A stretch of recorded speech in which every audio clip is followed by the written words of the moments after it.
सनातन धर्म में मानव सेवा को सर्वोपरि माना गया। मानव सेवा ईश्वर की सेवा के समान है। ऐसे ही निस्वार्थ भाव से समाज की सेवा में लगा है दिव्य प्रेम सेवा मिशन। दिव्य प्रेम सेवा मिशन एक आध्यात्मिक प्रेरित स्वैच्छिक सेवा संगठन है जो पिछले 25 वर्षों से मानव सशक्तिकरण और सामुदायिक पुनरुद्धार के लिए कार्यरत है। कोई जरूरतमंद हो या गरीब के लिए चिकित्सा व्यवस्था, शिक्षा स्वावलंबन हो या कौशल विकास या फिर पर्यावरण संरक्षण, इन सभी क्षेत्रों में निरंतर कल्याणकारी कार्य कर रहा है दिव्य प्रेम सेवा मिशन। इसी कड़ी में सेवा साधना के 25वें वर्ष में दिव्य प्रेम सेवा मिशन द्वारा 1 वर्षीय शिव अवतरण शिव ज्ञान से जीव सेवा यज्ञ कार्यक्रम के तहत 1.25 करोड़ पार्थिव शिवलिंग पूजन अनुष्ठान का आयोजन सेवा कुंज दिव्य प्रेम सेवा मिशन चंडीघाट हरिद्वार में किया गया है, जो 11 मार्च 2021 से आरंभ हुआ और 1 मार्च 2022 को इसका समापन होगा। मानवता के पुजारी डॉक्टर आशीष गौतम भैया द्वारा लिया गया शिव अवतरण का संकल्प अकल्पनीय है। हरिद्वार में मां गंगा के तट पर स्थित दिव्य प्रेम सेवा मिशन में 1.25 करोड़ पार्थिव शिवलिंग पूजन अनुष्ठान का भव्य आयोजन हो रहा है। यहाँ प्रातः काल की बेला में भक्तों ने श्रद्धेय आशीष भैया जी के निर्देशन में योग और ध्यान किया। इसके बाद 1.25 करोड़ पार्थिव शिवलिंग पूजन हेतु महादेव की वंदना की गई।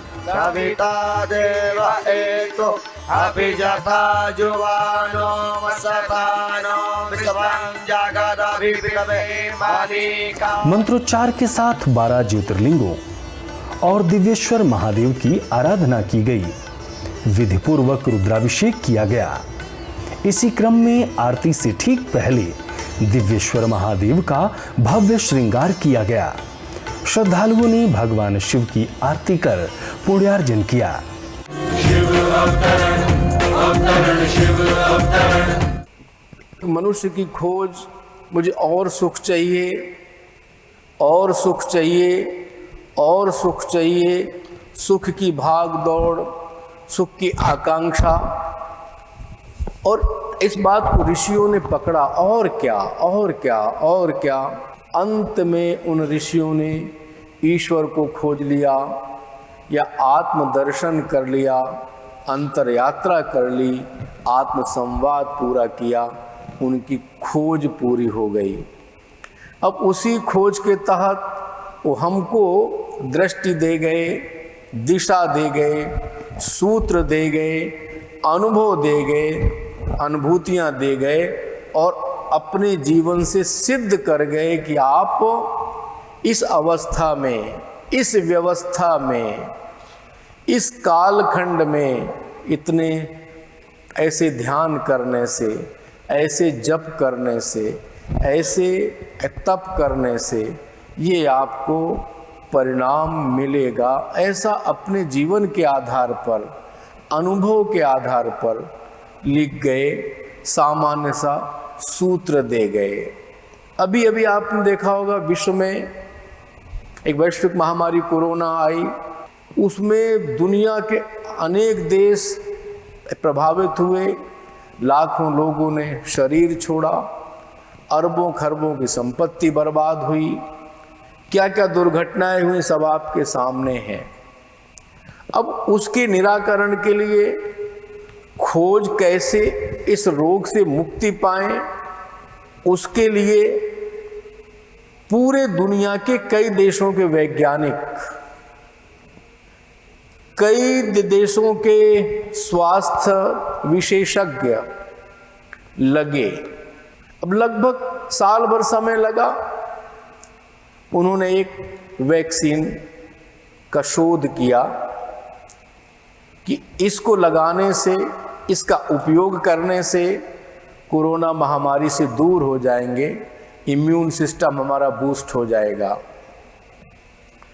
अब लगता तो 200-400-500 की छोटी शीशी एक इंजेक्शन, लेकिन उसके पीछे का शोध कितना है अरबों खरबों की संपत्ति, 50 देश, सैकड़ों लैब, हजारों वैज्ञानिक,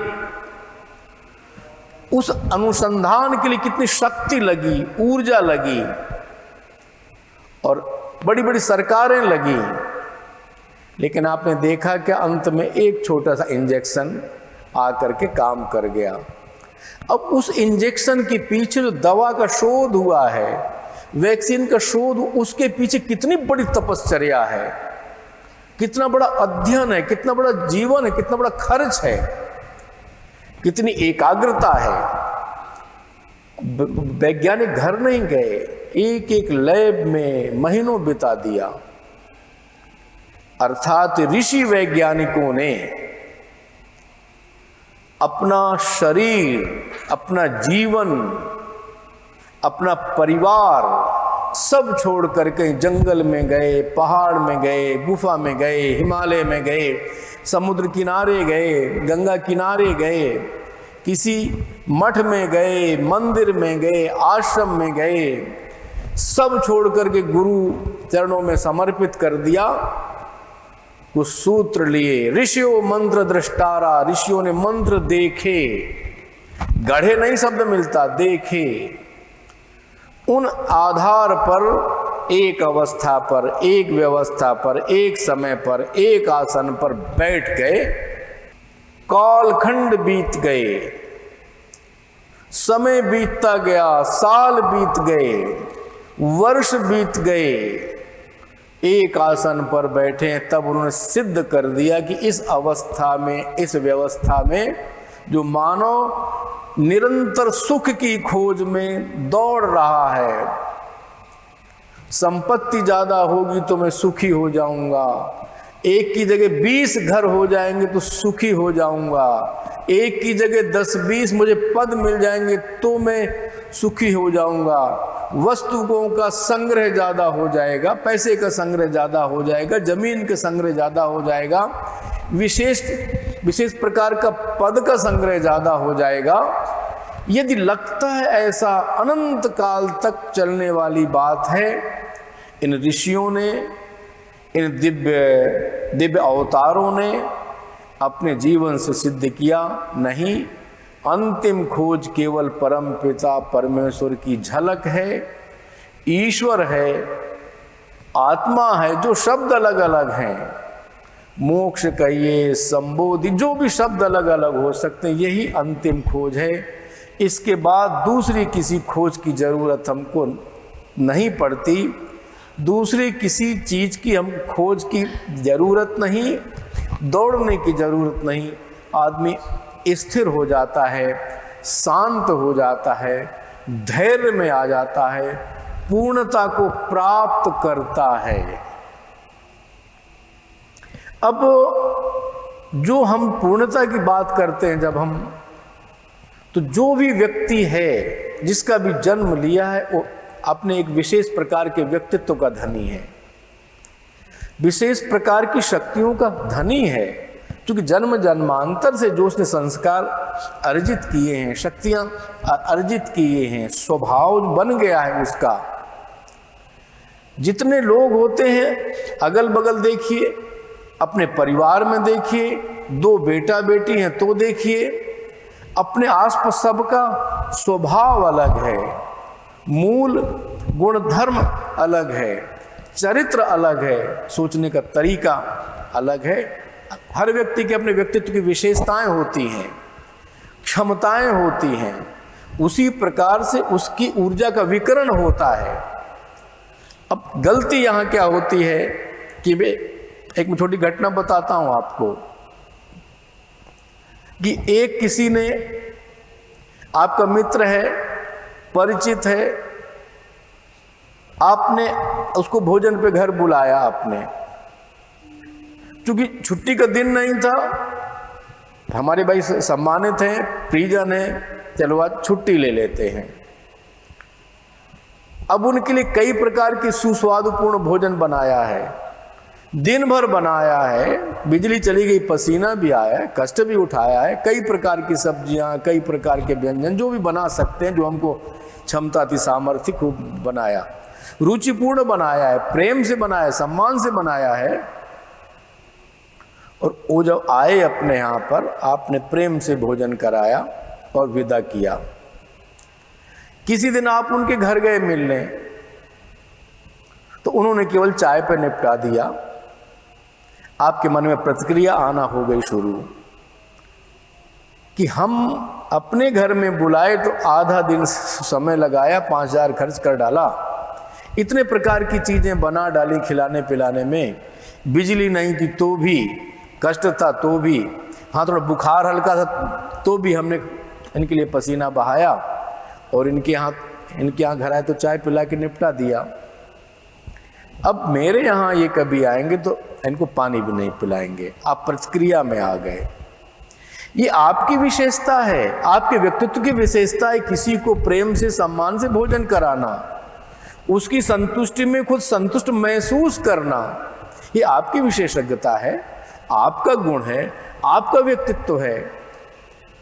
वो जिसके यहाँ आप गए थे, एक वैज्ञानिक हो सकता है, वो प्रोफेसर हो सकता है, वो डॉक्टर हो सकता है, वो संगीतकार हो सकता है, वो दार्शनिक हो सकता है, वो चिंतक हो सकता है, लेखक हो सकता है, चित्रकार हो सकता है, पत्रकार हो सकता है। अब उसमें ये विशेषज्ञता नहीं है भोजन कराने वाली, आप में है। आपने उसके प्रतिक्रिया में, रिएक्शन में अपनी विशेषज्ञता छोड़ दी, उसने अपनी विशेषज्ञता नहीं छोड़ी। ध्यान रखिएगा, ऐसे हम रोज करते हैं, दिन भर करते हैं, 24 घंटा करते हैं कि अपने व्यक्तित्व की विशेषज्ञता छोड़ते हैं दूसरे को देख करके, अर्थात नकल करके।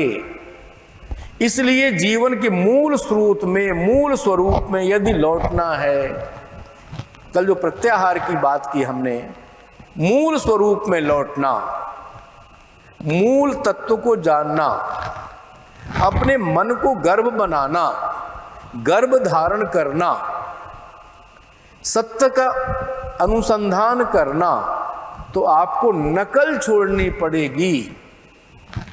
नकल करने वाला जो भी व्यक्ति है, जैसा है वैसा दिख नहीं रहा, जैसा दिख रहा है वैसा है नहीं।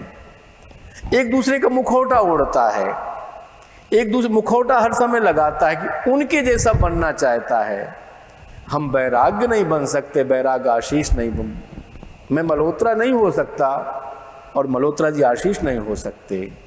इसलिए सबकी विशेषज्ञताएं हैं, सबकी क्षमताएं, सबका अपना व्यक्तित्व है, सबका अपना स्वरूप है, सबकी अपनी कार्यशैली है। तो मूल स्वरूप में लौटना है तो अपनी विशेषज्ञता को जानना पड़ेगा, अपनी विशेषज्ञता को पहचानना पड़ेगा।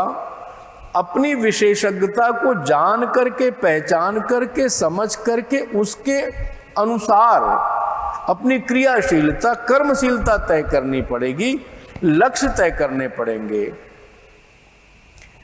अब ये आपके पास अब समय कितना है, आपका व्यवसाय कैसा है, आपके पास में आर्थिक संसाधन कैसे हैं, आपकी शारीरिक शक्ति कैसी है, आपकी मानसिक अवस्था क्या है, आपके आसपास का संपर्क क्षेत्र परिकर कैसा है, इन सबको जान करके, समझ करके, देख करके, अध्ययन करके, अनुभूति करके ही अपने व्यक्तित्व का निर्धारण, अपने कार्य का निर्धारण, अपनी क्षमताओं का ठीक आकलन। तुरंत कमेंट करते कि मैं तुम्हारे बारे में सब कुछ जानता हूं। भैया, अपने बारे में कुछ नहीं जानते, दूसरे के बारे में सब कैसे जान सकते? नहीं जान सकते, झूठ बोल रहा व्यक्ति। अपने बारे में जानना है तो, अपने मूल स्वरूप में आना है तो, आत्म संवाद करना है तो, आत्म अंतर यात्रा करना है तो अपने मूल स्वरूप में लौटना, और उसका लौटने के लिए वही सूत्र है जो लगातार कर रहा हूं कि 5 यम, यानी जो समाज से रिश्ते का सेतु है, परिधि जहां समाज से, समाज यानी कुछ भी होगा, परिवार होगा, पत्नी होंगे, बच्चे होंगे, गुरुजन होंगे, या जिस ऑफिस प्रतिष्ठान में काम करते हैं वो होगा, जैसा भी होगा उसके साथ परिधि जो हमारी जुड़ रही है वो परिधि कैसी है, हिंसा की है, झूठ की है, छल की है, प्रपंच की है, तिकड़म की है, संग्रह की है, व्यभिचार की है। दूसरा जो अपना है सूत्र माने नियम का, कि नियम हमारे अपने शरीर को कैसे, अपने व्यक्तित्व को, अपने अभ्यास को नियामक बनाना है, सूत्रबद्ध करना है, लयबद्ध करना है, बेतरतीब नहीं रखना। तो उसके लिए मन नियम बनाए हैं, शौच है, संतोष है, तप है, ईश्वर प्राणिधान है, स्वाध्याय है। फिर इसके बाद आसन की चर्चा की है, एक आसन पर, एक अवस्था पर, एक व्यवस्था पर शारीरिक सिद्धि है। अगर ये 10 में जकड़े हैं तो आप बैठ ही नहीं सकते।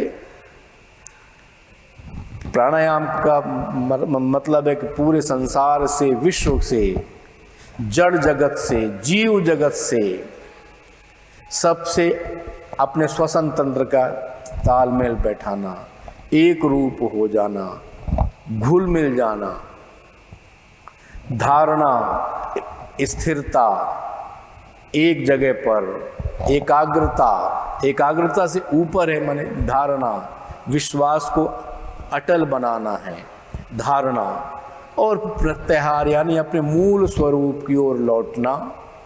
मूल स्वरूप में लौटने का कार्य हमारी ध्यान की पद्धतियां कर सकती हैं। ये सब आधारशिला है, फाउंडेशन है। बिल्डिंग तो इस फाउंडेशन जितनी अच्छी है, मजबूत है, शक्तिशाली है, एक एक कोना ठीक है, सब कुछ देखा गया, समझा गया, तभी आपकी बिल्डिंग भव्य और दिव्य खड़ी होगी। संध्या होते ही रुद्राक्ष वृक्ष के सम्मुख महादेव की मंगल आरती की गई।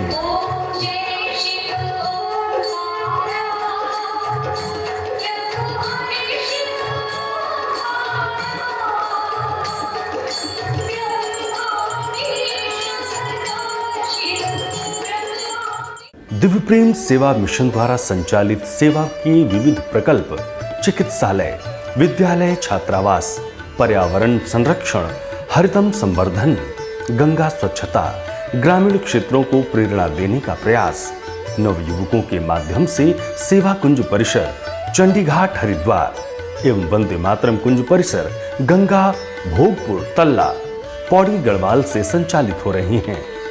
सेवा मिशन के इस पुनीत प्रकल्प में सहयोग देकर आप भी पुण्य के भागी बने। संस्था का बैंक अकाउंट नंबर है दिव्य प्रेम सेवा mission, ICICI bank, account number 023901000105, IFSC code है ICIC 0000239। सेवा मिशन को दी जाने वाली राशि आयकर अधिनियम की धारा 80G के तहत आयकर मुक्त होगी। देवों के देव भगवान शिव की अक्षय कृपा प्राप्त करने के लिए शिव अवतरण, शिव ज्ञान से जीव सेवा यज्ञ, 1 वर्षीय अनुष्ठान, 1.25 करोड़ पार्थिव शिवलिंग पूजन से जुड़े।